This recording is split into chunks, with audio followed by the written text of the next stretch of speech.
Season অনুযায়ী এখন কিন্তু সজনে ফুল খাওয়া একবার হলেও দরকার।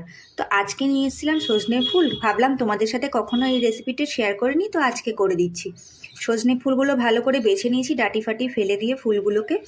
এখানে নিয়েছি আলু, এখানে নিয়েছি সিম, টমেটো, এটা সর্ষে পোস্ত আর কাঁচা লঙ্কা বাটা।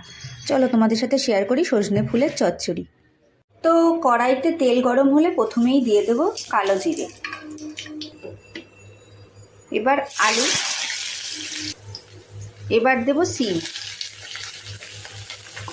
আর হলুদ দিয়ে সিমটাকে নাড়াচাড়া করবো, সিম আর আলুটা। তো সিম আলুটা ভাজা ভাজা হয়ে গেছে, এবার দেবো টমেটো দিয়ে আবার নাড়াচাড়া করবো। তো দেখো সিম আলু টমেটো একদম নরম হয়ে গেছে, এবার এর মধ্যে দিয়ে দেবো সজনে ফুলগুলো। আবার একটু নাড়াচাড়া করে এটাকে ঢাকা দিয়ে দেবো।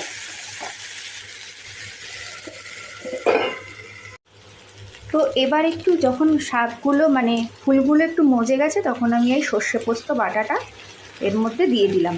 সর্ষে পোস্ত কাঁচা লঙ্কা এর মধ্যে সব দেওয়া, এটাই দিয়ে নাড়াচাড়া করে নিলাম। ব্যালেন্সের জন্য দিয়ে দিলাম একটু চিনি। এটা কিন্তু এবার পুরো রেডি হয়ে গেছে নাড়াচাড়া করে। এবার আমি তোমাদের সাথে পরিবেশন করে দেখাচ্ছি। তো বন্ধুরা দেখে নাও, সজনে ফুল চচ্চড়িটা এত সুন্দর দেখতে হয়েছে, তত সুন্দর খেতেই হয়েছে। আমি কিন্তু টেস্ট করেই তোমাদের সাথে শেয়ার করলাম। আর ওপরে যে আমি একটুখানি পোস্তদানা ছড়িয়ে দিয়েছি দেখতে সুন্দর লাগার জন্য। অসাধারণভাবে কিন্তু এভাবে তোমরা বানিয়ে অবশ্যই খেও এবং কমেন্টে আমাকে অবশ্যই জানিও কেমন লাগলো। টাটা।